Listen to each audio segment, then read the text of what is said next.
For Hurricane Camille, the water got to right here, which is never heard of before. Here it got above the doors, which puts it 18 inches from the top floor. But what happened with Camille, the water come up and went down within 20 minutes. We had water in the house somewhere around 8, 9 o'clock in the morning, and the water didn't leave the house till about 5 o'clock that night. So we had water in the house that length of time, which would cause so much damage. This was so much more powerful and so much more, you know, it lasted longer. The water stayed up. The water did most of the damage. The water came up and stayed up. Camille went up and went back down. It didn't have time to do the damage. But when the water got so high and the winds kept pushing it, it just kept pounding on houses. It just took them with them. This is the last house to get water.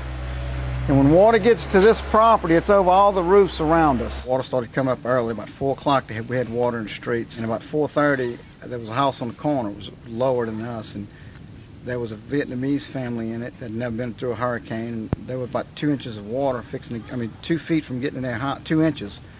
He had 2 little girls, so we went out. It was about waist-deep water, and we got them out the house and brought them to the house.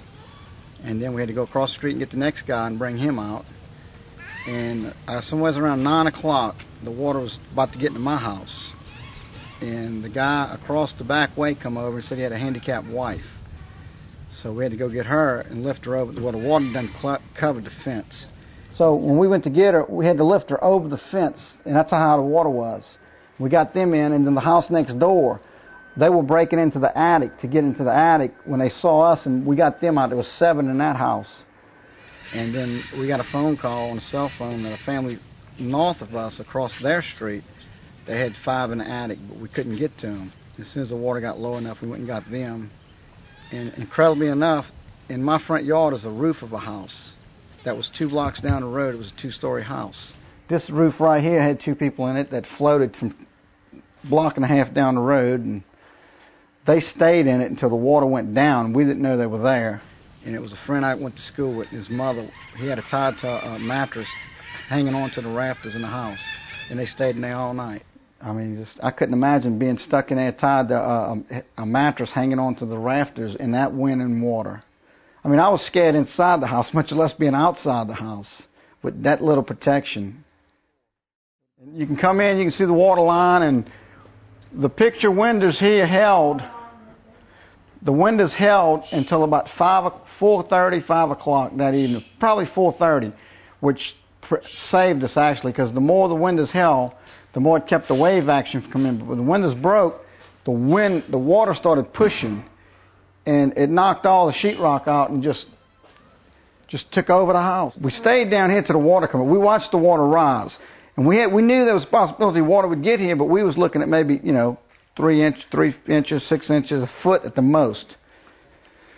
The thing was, we had all the food down here. Everything we had to eat, all the food we owned was downstairs in the water. So we had 31 people upstairs during the end of the storm with nothing to eat, nothing to drink, and it was starting to catch up with us because there was kids and elderly people up there. They were hungry. They were thirsty. The water come to the 3rd step, and the upstairs is not very big. We was up here with 28 people. No, what, 29 people. We had a couple cats. I forgot how many dogs. The parrot's still up here. All this was underwater. The shed out here, I don't know if you can look, but the grass on the top of the roof of the shed, that was the water line, where the water got to on that shed, which puts you at about, I don't know, what, almost 20 feet, 15 feet in the yard. And we was sitting here, and Elena found a tape measure, and we was measuring from the bottom of the floor down to the water line to try to see if it was going down. And we had a good idea of the water line until the window broke, and then every time the wave would hit, you didn't know if it was going up or down, because it wasn't a calm. But you could feel the wind hitting the house and the house vibrating. It was unbelievable. Glass breaking, wood ripping. It got worse. I tell you how bad it was. We was praying we'd get the ice so the wind would quit blowing. Because the house started rocking and you'd hear the furniture go through the front window and break. And the more the wind blew out the south, the more debris hit the house. So if we can get the winds to calm down, it would help us. But It never did. It just kept blowing and blowing. And the later it got, the gusts got stronger. I mean, it was unbelievable, the winds. And when the storm went down, I told everybody, I said, look, all women and children stay upstairs. What we need to do is clear a path downstairs. We don't know if we can get out the front door or the back door, but we're going to make a room. So when we go downstairs, we got a way to get out. I said, the next thing we need to do, we need to find food for everybody to eat.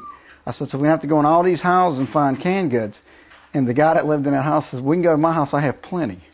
I said, no, we can't. He said, oh, yeah, I do. And I said, and I took him to the downstairs bedroom and I showed him, and I had to walk away. I couldn't, I mean, he looked out the window and I just walked away, and all he had was a roof laying on the ground. When we walked outside, we just couldn't believe what we saw. It was incredible. I mean, the damage. I mean, words cannot describe it. There's nothing left. That's why you see rubble, you don't see houses. The water just pounded at them so long they just crumbled. I mean, it's just like a raging river come through, and it's incredible. But it stayed on its foundation. We got everything pretty well cleaned up. I mean, this looks clean compared to what it was with the mud that was in the house. There's not a whole lot left. There's two things in my house that didn't get wet. A picture of the Last Supper and a sign over the door that said, God bless this house. And when the water went down, we had a statue of the Blessed Virgin Mary floating on the front porch. So that says enough. I knew we would be all right. I guess the good Lord was with us, because we're still here and the house is still standing.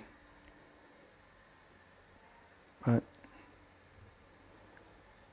it makes you think. I mean, it makes you think.